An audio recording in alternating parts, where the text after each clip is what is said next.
Her name is Rapture. She's a deco paradise caught somewhere between improbable and impossible, representing the projected dreams of one man, Andrew Ryan.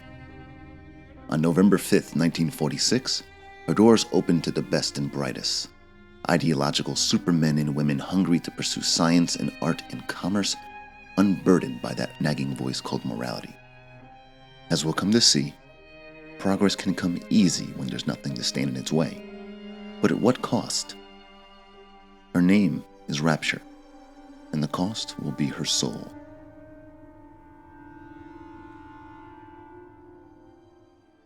Despite conquering the skies and touching the heavens, we as a species have accomplished little by ways of exploring the demersal depths of our own ocean. Making up roughly 70% of the Earth's surface, we've only mapped about 5% of it, leaving the remaining 65% a briny mystery. It's another world, a free world. What better place, then, to establish a utopia, unseen from political powers who seek to censor, to covet and consume? For Andrew Ryan, Rapture is freedom. For everyone else, Rapture is opportunity, a shining beacon for those unsatisfied members of the Charter of Dreams. Those who eventually will become the lifeblood of the city are recruited by Ryan, appealing to their shared desires: freedom from taxes, from government regulation and overreaching, and freedom from the threat of atomic destruction. These modern-day pilgrims begin to immigrate to Rapture en masse, leaving in its wake a rash of disappearances that the surface world christens the Vanishing. Between 1946 and 1951, roughly 20,000 pioneers comprising of artists, scientists, patricians, and eccentrics relocate to the city, ready to stand arm in arm as stalwart links in the great chain. The people of Rapture are the soul of Rapture. So let's take this time to get acquainted with some of them. In 1939, a man named Charles Milton Porter is enlisted into the war effort. Unlike Tenenbaum and Souchong, his backstory isn't bloodstained or enigmatic, though that doesn't make it any less remarkable. He is, after all, a black man in America during the mid-20th century. For people of color, opportunities and education require a mile for every white man's inch. Charles Milton Porter goes 100 miles, as his passion and aptitude for numbers leads him to pursue a degree in mathematics. He attends Lincoln University of Pennsylvania, where he meets Pearl Ann Phillips. Porter is immediately smitten by her, the feelings she reciprocates with gentle enthusiasm. In June of 1939, the two are happily married. Sadly, their honeymoon is short-lived. Some 3 months later, the Second World War breaks out. Alan Turing, an English mathematician and all-around genius, is in London, working to decipher the Enigma machine, Germany's electromechanical cipher. Turing selects Porter for his code-breaking team, which sees Pearl and him moving to London so that Porter can work alongside Turing at Bletchley Park. Unfortunately, this puts a strain on their relationship. Porter cannot reveal the nature of his work, and Pearl begins to feel isolated in the lonely confines of their London apartment, which sadly lies along the path of destruction called the Blitz. That first year in London working for Turing, I didn't see Pearl much. Spent all day and night in a government compound, building a computer to crack the Enigma machine. Pearl got pretty fed up with me. I didn't pay her heed. And then one night, I'm out in that complex, and the Blitz starts falling. Next morning, I came home to find nothing but ashes where I last saw her. Nothing but ashes. Milton returns home to find ashes. Ashes and the smoldering remains of his only attachment to the world. Regrettably, another world beckons him, one which will one day meet its end not in fire, but in salt water. While Porter is working alongside Turing on cracking the Enigma machine, the Third Reich is goose-stepping across the once picturesque face of Europe, leaving in its wake the bloody imprint of fascism and intolerance. Those who don't meet their end at a barrel of a rifle or mortar are rounded up and forced into concentration camps, the most notorious of which being Auschwitz. Jews, social outcasts, and non-desirables are its occupants. It's here a 16-year-old Jewish girl named Bridget Tenenbaum falls in love under the most dreadful of circumstances. I was at German prison camp, only 16 years old when I realized I have love for science. German doctor, he make experiment. Sometimes he makes scientific error. I tell him of this error, and this makes him angry. But then he asks, how can a child know such a thing? I tell him sometimes I just know. He screams at me, then why tell me? Well, I said, if you are going to do such things, at least you should do them properly. The young Tenenbaum is intended to be experimented on by Nazi scientists, which a Game Informer interview with creative director Ken Levine reveals to be Joseph Mengele. However, the girl is a savant, and notably, a highly functioning autistic. She has a natural aptitude for the sciences, which impresses her captors, who go so far as to enlist her to conduct horrific medical travesties on some of her fellow inmates. At the German prison camp, they put me to work on genetic experiments on other prisoners.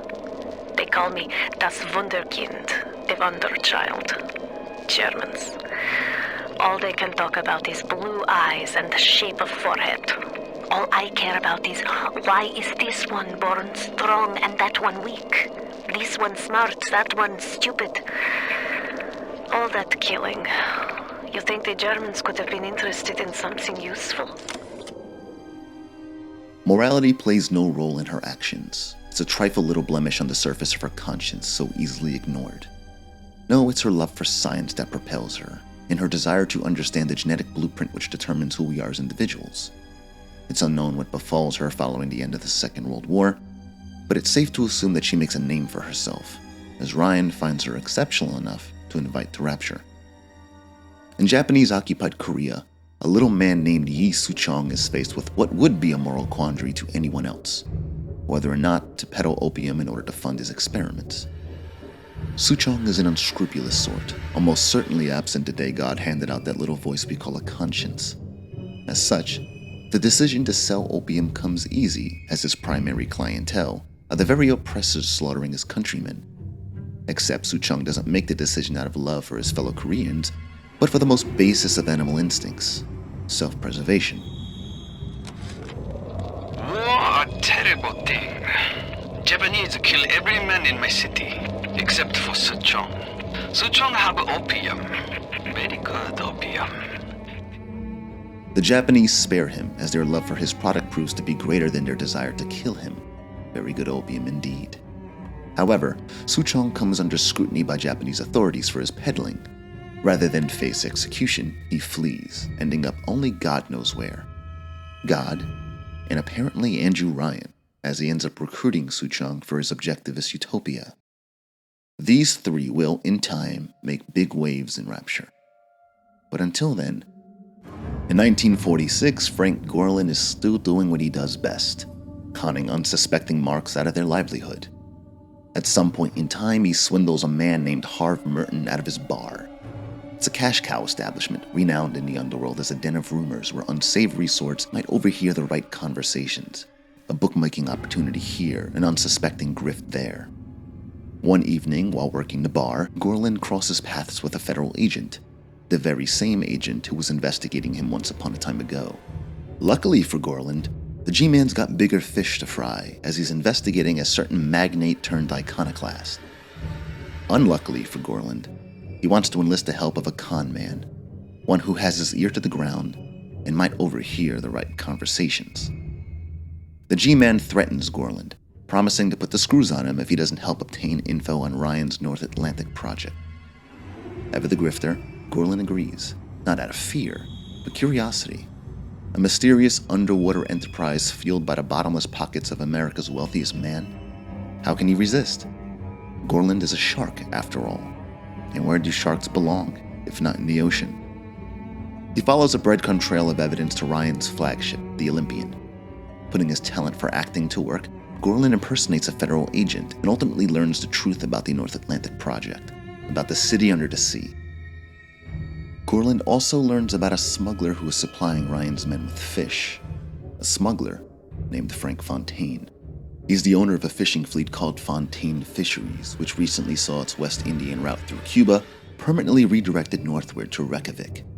Gorlin arranges a meeting with this fellow Frank, and notes that the smuggler bears a striking resemblance to himself, except being more weather-beaten and a little older. He convinces Fontaine that the FBI is intent on framing him for drug trafficking in hopes of getting closer to Ryan. Terrified at the prospect of going to jail, Fontaine resolves to sell Gorland his fisheries. Using the money for the deal, he aims to abscond to Cuba and live out the rest of his life as an American fugitive. The night of their sale, however, Gorland meets Fontaine aboard one of his ships and pays him with a blackjack to the back of his skull. He dumps his body overboard, leaving him to drown in the cold sea, a fleshy chunk of flotsam for the Atlantic to bury. Come 1948, Frank Gorland, previously Frank Moskowitz and countless other nom de guerres, now becomes Frank Fontaine. He invests some of his own cash into Fontaine fisheries and, much to his surprise, nets a profit, but it's small time compared to the plunder waiting beneath the waves. Rapture is the big one, the score of a lifetime, of 2 lifetimes, and Fontaine wants in. He appeals to Ryan, stoking his ego by sending flattering letters that lionize the magnate's ideals and accomplishments.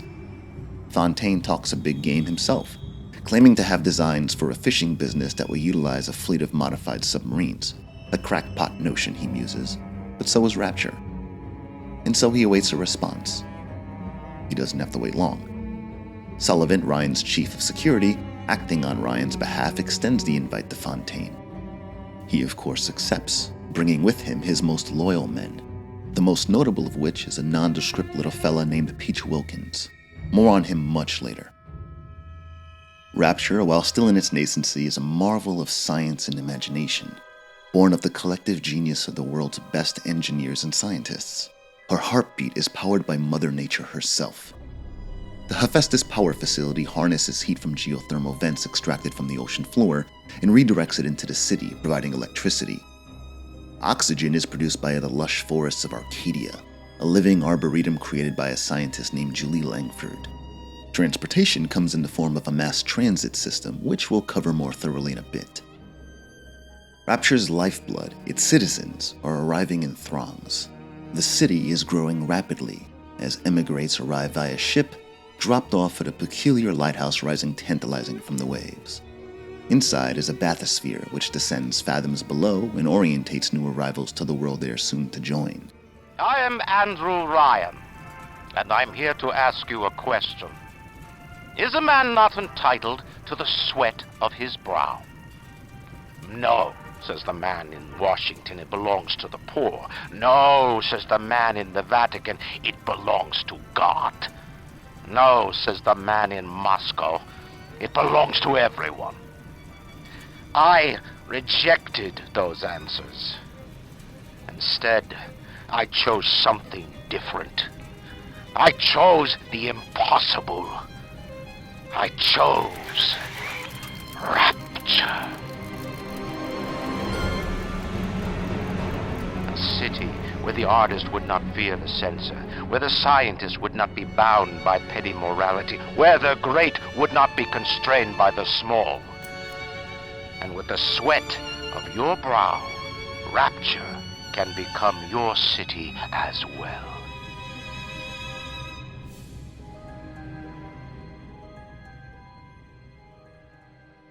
Rapture is the shining embodiment of Ryan's will.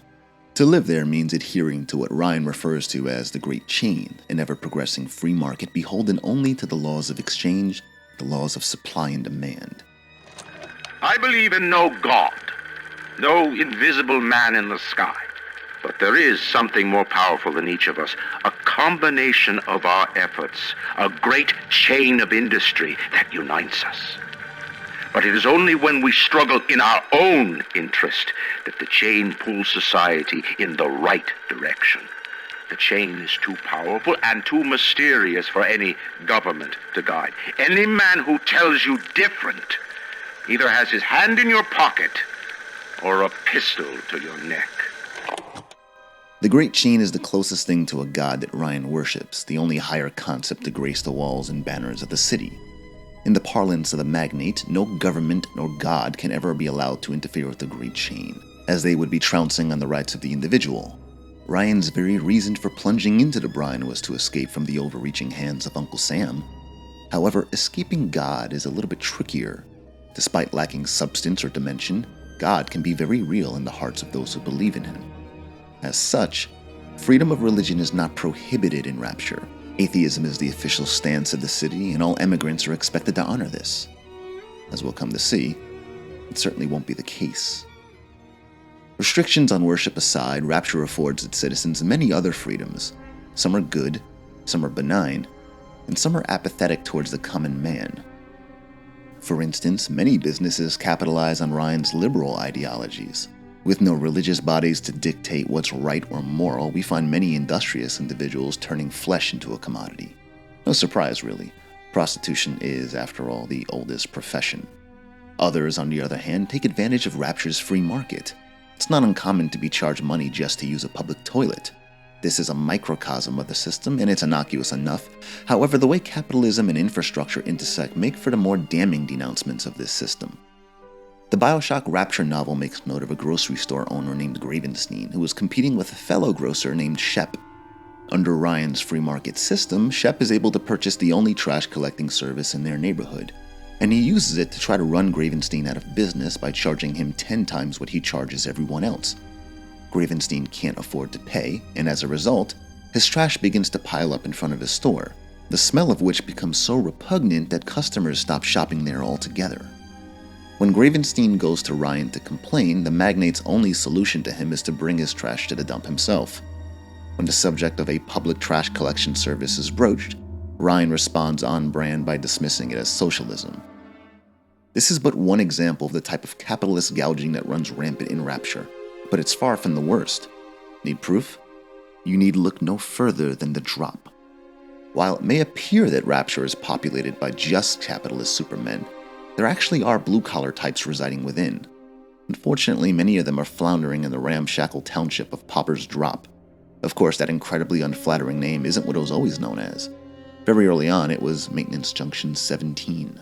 You see, despite sitting 150 meters below sea level, Rapture bears a few similarities to many other cities. Like New York or Chicago, it depends on a mass transit system. Rapture's railway, the Atlantic Express, fills that void. Established by a tycoon named Prentice Mill, the Atlantic Express provides work for hundreds of hopefuls, blindly welding and riveting under the pretense that they'll soon be walking streets of gold. Until then, however, they need a place to stay. Old Papa's Drop's the worst neighborhood in Rapture, but it's a hell of an opportunity to raise up some affordable housing. When Atlantic Express was constructing their luxury passenger line, this place was hollowed out beneath as flop houses for the railway crew. Nobody was supposed to reside down here long term, but when you're broke in this town, you're not exactly swimming in alternatives. I don't favor spending more than an hour or so down here at a time. There ain't a side of the tracks more wrong than under 'em. Temporary DOS houses are constructed for the workers and their families. They reside literally underneath the tracks in an area known as Maintenance Junction 17. Unfortunately, completion of the Atlantic Express sees those temporary homes become permanent when the workers can no longer find employment, and they learn the hard way that the streets aren't paved with gold, but with pyrite. Ryan's strict isolationist policy also weighs heavily on many of its citizens. Certain items that conflict with Ryan's ideals are deemed illegal, such as religious texts. However, this bar extends to items imported from the surface as well, as they might eventually lead to a security breach and expose the city to the world above. Despite this, many citizens still seek them out and are willing to pay a mint to have them imported. Fontaine, always the opportunist, capitalizes on this by starting a smuggling ring to bring contraband items into Rapture. There's a great deal to discuss here, as this is the birthing point of the city's biggest conflict. However, we'll save it for another episode, as there's just too much to cover with what little time we have left. We can see the cracks in Rapture's foundation, even early on in its history. The Great Chain encourages and necessitates shady business practices, allowing avaricious capitalists to flourish while less fortunate citizens struggle to make ends meet. As I stated in my Columbia series, one man's utopia is another's dystopia. And Ryan's ideals leave an altruistic vacuum in Rapture, waiting to be filled by anyone bearing the veneer of selflessness. That vacuum will first be filled by Sophia Lamb, and she'll prove that an open hand is more powerful than a closed one. However, like with Fontaine, we won't discuss her here. There's just too much to cover, so she'll be the topic of the next episode. Sometime between 1949 and 1950, Brigid Tenenbaum takes a fateful stroll through the soggy wooden gangplanks of Port Neptune. She comes across a man she has seen before, a man who's supposed to have a gimp hand, but no longer. I saw one of the smugglers having a game of catching on the docks today, and this surprised me because his hands were crippled during the war. He was unloading the barge the other day when he was bitten from the sea slug. He woke up the next morning and he found he could move his fingers for the first time in years. I asked him if he still had that sea slug. As luck would have it, he did. The man was bitten by some kind of sea slug, and it restores functionality to his crippled hand. If there is a forbidden fruit in this paradise, it is this slug. If there is an original sin in this paradise, it is the sampling of its mana. Tenenbaum's discovery of the sea slug will usher in the knowledge to conquer the double helix, knowledge which will propel humanity to the fringes of its potential. But the sad truth is that potential will be guided by a philosophy which brings out the worst in people. And it will be the children who suffer most.